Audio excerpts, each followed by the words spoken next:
Assalamualaikum warahmatullahi wabarakatuh. Halo sahabat biologi, dalam kesempatan kali ini kita akan membahas tentang lakoperon atau operon laktosa. Sebelumnya kita bahas dulu apa itu operon. Operon adalah sekumpulan gen yang bersebelahan yang kerjanya dikendalikan oleh sebuah promotor. Jadi operon ini nanti memungkinkan ekspresi dari beberapa gen dikendalikan oleh satu promotor seperti itu.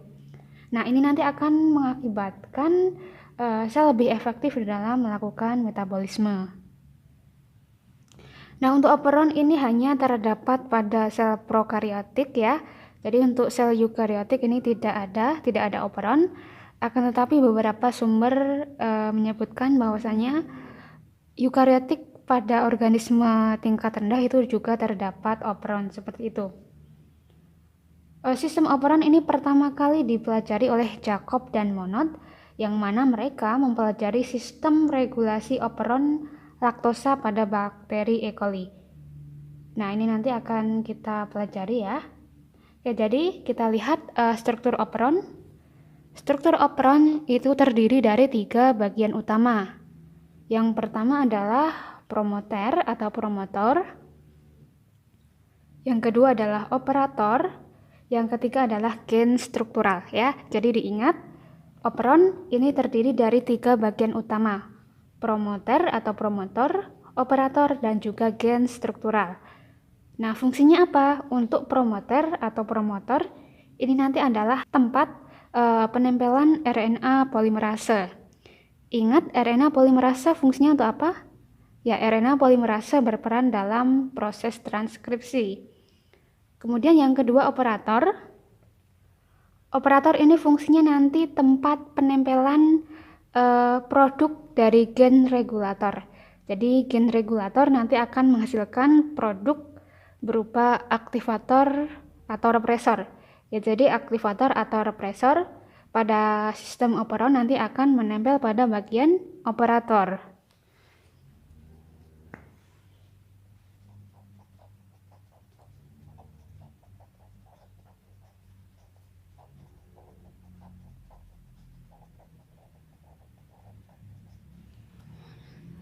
Kemudian untuk gen strukturalnya, di sini misalkan ada gen A, gen B, gen C, dan gen D, yang mana nanti bisa melakukan transkripsi membentuk mRNA. mRNA melakukan translasi menjadi atau dihasilkan protein A, protein B, protein C, dan protein D. Jadi operon ini memungkinkan ekspresi dari beberapa protein ini dikendalikan oleh satu promotor seperti itu. Kemudian yang di bawah ini adalah struktur dari lakoperon atau operon laktosa. Ya, untuk E. coli ini bisa memanfaatkan glukosa maupun laktosa sebagai sumber energi. Nah, metabolisme laktosa sebagai sumber energi hanya terjadi apabila glukosa ini tidak tersedia, dan yang tersedia itu hanya laktosa seperti itu. Nah, apa sih bedanya glukosa dengan laktosa? Kalau glukosa itu kan monosakarida ya. Jadi dia adalah sumber energi yang siap pakai atau bisa langsung digunakan. Akan tetapi untuk laktosa itu adalah disakarida. Jadi dia perlu dipecah dulu menjadi monosakarida. Nah, yang perlu diingat dalam pemecahan senyawa kompleks menjadi senyawa sederhana itu kan membutuhkan enzim. Nah, enzim yang berperan dalam pemecahan laktosa atau metabolisme laktosa itu ada 2 diantaranya, yaitu beta galaktosidase dan juga enzim permease. Oke, coba lihat gambar yang di bawah. Ini adalah struktur lakoperon atau operon laktosa. Tadi bagian utamanya itu kan ada promoter, operator, dan juga gen struktural. Ya, di sini ada promoter, tempat penempelan RNA polimerase.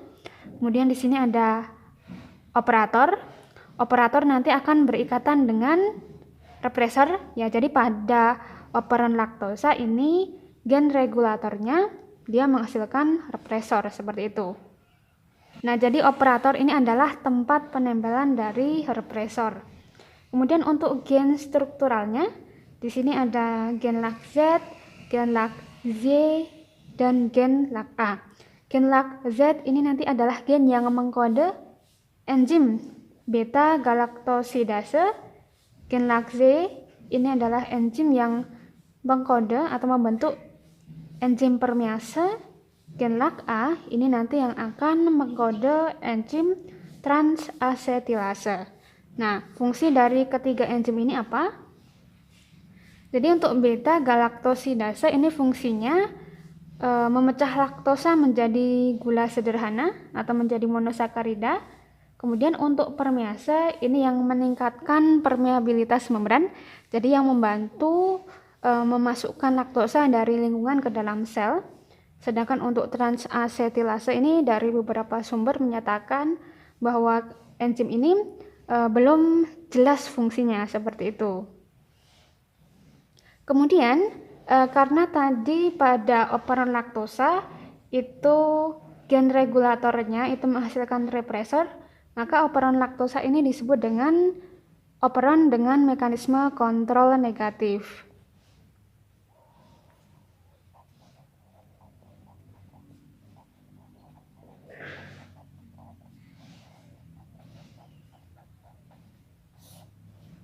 Ya, jadi operon itu ada yang kontrol positif, ada yang kontrol negatif. Kalau kontrol positif itu gen regulatornya menghasilkan aktivator, sedangkan untuk kontrol negatif gen regulatornya menghasilkan represor. Dan untuk LAC operon atau operon laktosa tadi termasuk yang kontrol negatif. Kenapa? Karena gen regulatornya menghasilkan represor seperti itu. Oh ya, ada satu lagi yang ketinggalan. Nah, apa itu fungsi dari gen regulator? Jadi gen regulator ini nanti akan menghasilkan aktivator atau represor, yang mana aktivator dan represor nanti akan meregulasi dari operon. Jadi operon ini diregulasi oleh gen regulator seperti itu.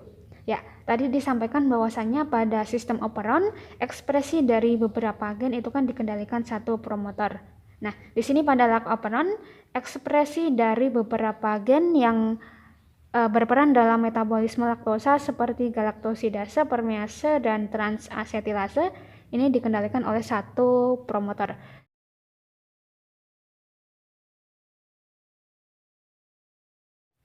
Ya, selanjutnya kita lihat mekanismenya.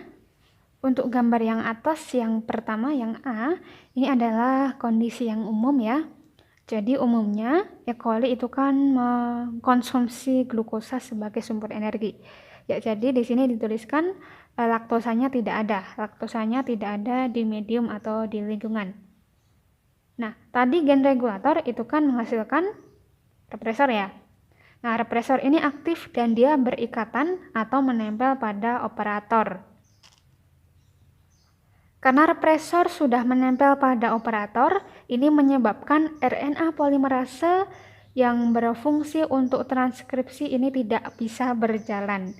Karena RNA polimerase tidak berjalan, maka enzim-enzim tadi seperti beta galaktosidase, permease, dan transasetilase ini tidak bisa terbentuk seperti itu. Jadi ketika kondisinya laktosa tidak ada, ini represornya aktif. Karena represor aktif dan menempel pada operator menyebabkan RNA polimerase tidak bisa melakukan transkripsi. Nah, ini artinya operon menjadi off atau mati.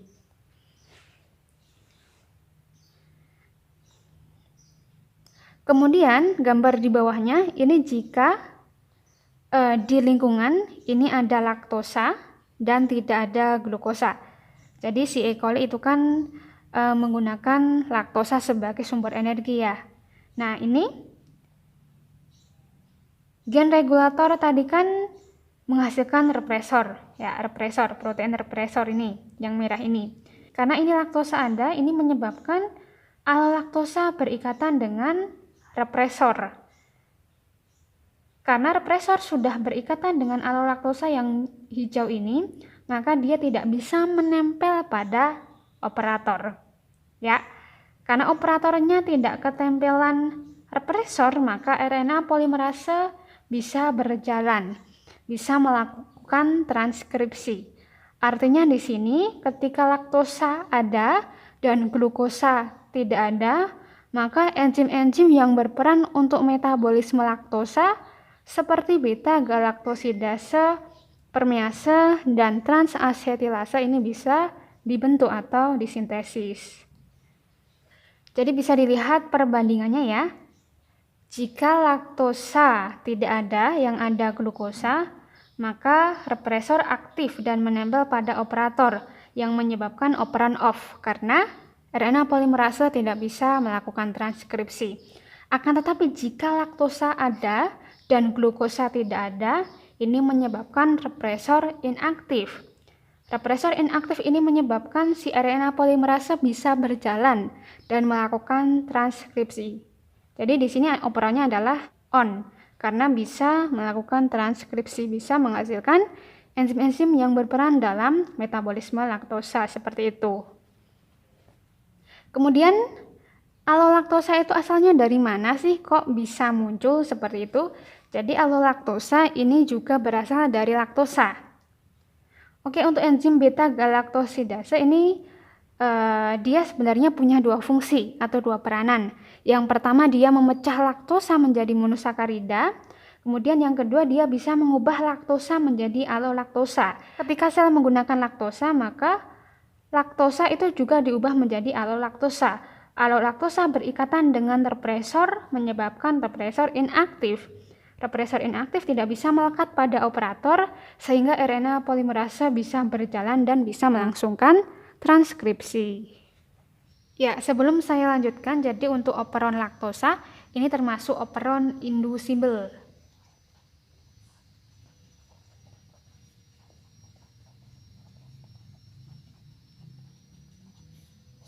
Nah, maksudnya gimana? Jadi operon inducible ini dengan adanya perubahan lingkungan ini menyebabkan gen K-nya ini dapat diinduksi seperti itu. Jadi pada operon laktosa tadi kan umumnya E. coli menggunakan glukosa sebagai sumber energi ya. Nah, jika terjadi perubahan lingkungan, jika glukosa tidak ada dan yang tersedia laktosa, maka keberadaan laktosa tadi yang menginduksi terbentuknya enzim-enzim atau gen-gen yang berperan dalam metabolisme laktosa seperti itu. Ya, kemudian bagaimana mekanismenya jika di lingkungan itu terdapat glukosa sekaligus laktosa. Nah, pada gambar yang sebelah kiri, ini tulisannya laktosa ada, kemudian glukosanya langka atau sedikit, ya. Nah, untuk promoter atau promotor, ini sebenarnya ada daerah CAP binding site. Jadi daerah ini, daerah terbentuknya kompleks antara CAP dengan CAMP. CAP yang berwarna biru, CAMP yang berwarna orange. Nah, kompleks antara CAP dengan CAMP ini yang menyebabkan RNA polimerase dapat menempel pada promoter. Jadi, RNA polimerase tidak bisa menempel pada promoter jika tidak terbentuk kompleks antara CAP dengan CAMP. Nah, untuk keberadaan CAP ini selalu tetap.